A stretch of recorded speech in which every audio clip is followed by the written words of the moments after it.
Hi there, I'm Marc Pagani, and this is Tasting Tuesdays.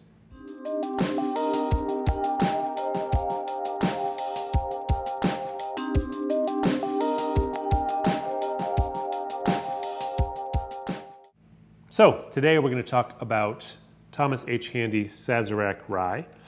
This is the 2019 version.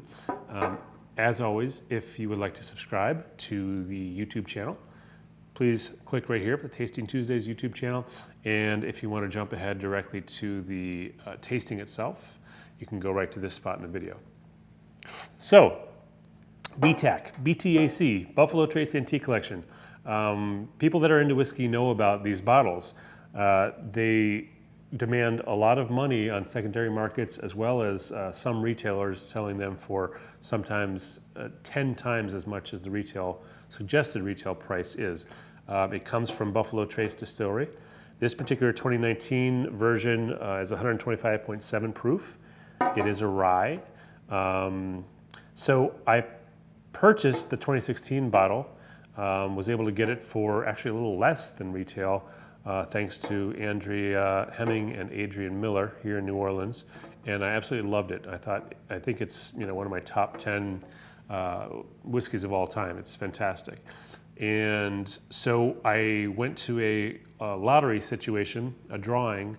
I think it was in the fall of 2019. That's not right. Yeah, it's fall of 2019 at a place called Grand Cru here in New Orleans. Great liquor store. If you're in New Orleans, go check it out. And I think if you spent X amount of money, you got seven tickets to put in any of the baskets you want. So each basket was connected to a specific bottle. And I put all 7 of my tickets into the 2019 Thomas Handy basket, literally putting all my eggs in one basket. And not literally, because there weren't eggs, but you know what I mean. And I did that because the 2016 was so damn good. And I figured the 2019 has got to be great too. And if I won it, I wouldn't actually win it. I would win the opportunity to purchase it for $150. So it retails for $99. So that is, 50% more. Yeah, 50% more than retail costs, but still significantly lower than what I would have to pay on secondary market or in retail stores. And I try to avoid secondary market altogether, and I try to encourage others not to pay price gouging retailers for bottles that are selling a lot less if you just have a connection, not a connection, but a relationship with a retailer. Anyway, all that aside, I bought this and I was really disappointed. I just did not like it, and it's sat here for a long time. You can see it's half full, and I've had it for over a year, year and 3 months or so. And a friend of mine actually got another bottle, and he gave it to me. He's not a huge whiskey guy, and so he gave it to me because he knew how much I would like it. And I have that bottle here too. That's been drank a little more, but they're both 2019s. And in both cases, I thought maybe it was just this bottle that I wasn't into, because damn, all the BTAC stuff is so good. All the different bottles are really amazing in general. So anyway, I thought I would do an official Tasting Tuesdays tasting of it and see if I still feel that way. Maybe it was just because it was just freshly opened, I don't know. But I figured I'd give it a second chance and learn a little bit more about it as well. So here's some more information. 2019 Thomas H. Handy Sazerac Straight Rye Whiskey is 125.7 proof and is part of the Buffalo Trace Antique Collection that is released every year in the fall from Franklin County, Kentucky's Buffalo Trace Distillery. 2019's offering is comprised of barrels aged for 6 years and 2 months. It was distilled in the spring of 2013 and released in the fall of 2019. Though the exact percentages of the mash bill are not revealed, it is predominantly Minnesota Rye along with Kentucky corn and North Dakota Malted Barley. It's double distilled and comes off the still at 135 proof. They use new white oak with a number 4 char and aged these barrels in warehouses N, M, and K on the 3rd, 4th, and 5th floors. Well, now that you have all of that fantastic information about this bottle, here's some whiskey porn. Bow, chicka, bow, bow.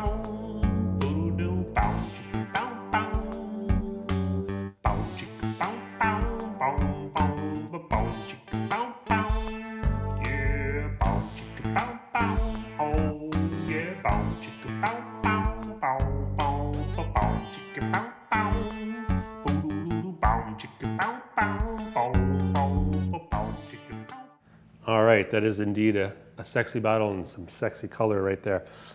So let's go ahead and pour it and see what I think this time around.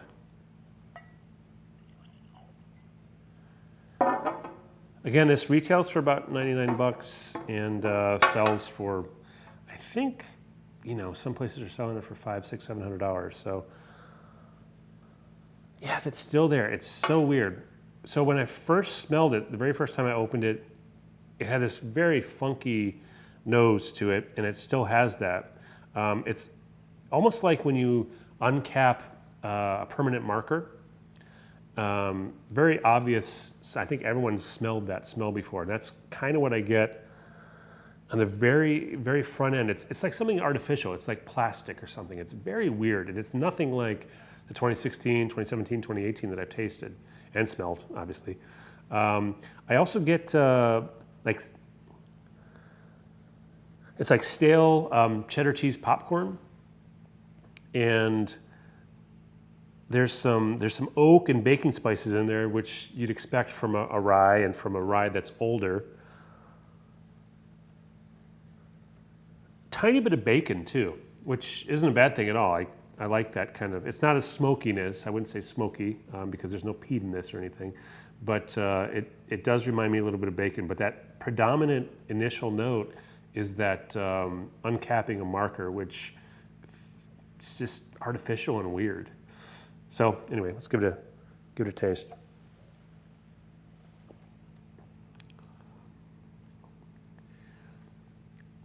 The very first thing I get is more of that kind of marker thing, which is so weird. It's definitely light and thin, whereas the 2016 that I had was richer and thicker. I get a little bit of burnt pepper. It's very alcohol forward. It's got a burn on the throat, but that has nothing to do with the palate right now. It's that alcohol burn, and then it comes with like a cheap, no-name brand of candy sweetness. Like if you went to a 5 and dime store, which is something that us old folks know about, and you get a bag of candy, and it just kind of like sweetness and no kind of substance to it. And let me try it again.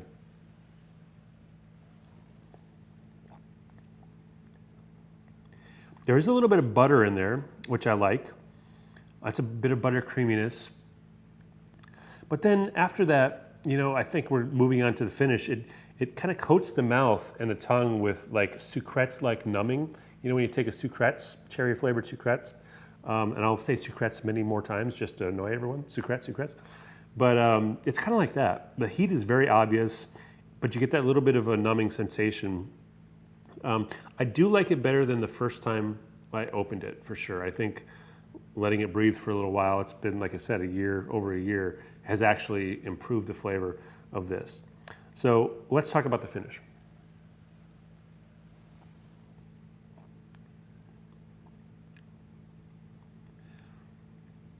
It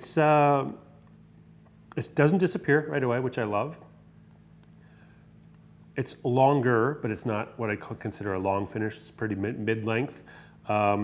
It doesn't disappear. There's a lingering, a little bit of burn with a touch of vanilla and maple coating going on there.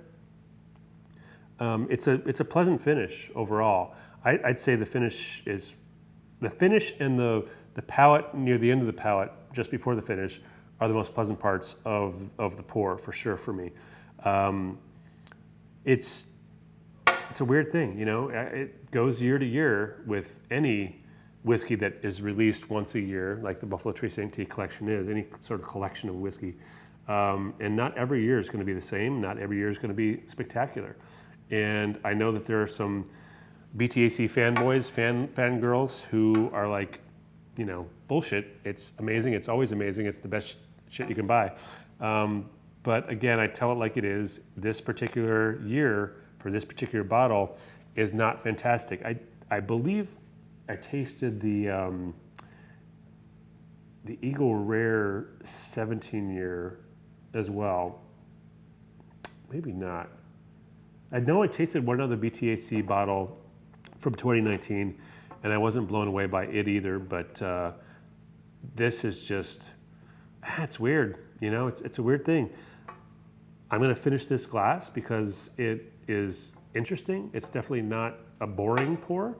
There's definitely a little bit of that baking spice thing going on that you get from rye in general. But yeah, it's not my favorite pour. And it's one of the more expensive bottles that I own, so that's kind of disappointing.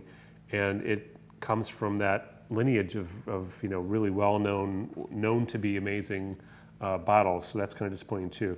But I haven't tried the 2020 yet. It's probably a bunch better. And the 2016, 2017, 2018 are great. These are generally amazing bottles, and I wouldn't want to discourage anybody from going out and trying them first, but because of the price, definitely do look for them at a bar at a reasonable price for a pour, and especially if you can get like a 1 ounce pour instead of a 2 ounce and save a little money, give it a shot first before you go crazy seeking out this bottle. So yeah, that's it. I'll see you all next week. Oh, wait, one thing. Please do subscribe again. Sometimes I forget that. Subscribe, you know, I'm not great at self-promotion. But if you subscribe, you'll get notifications each week about the latest video availability, and I'll see you next week.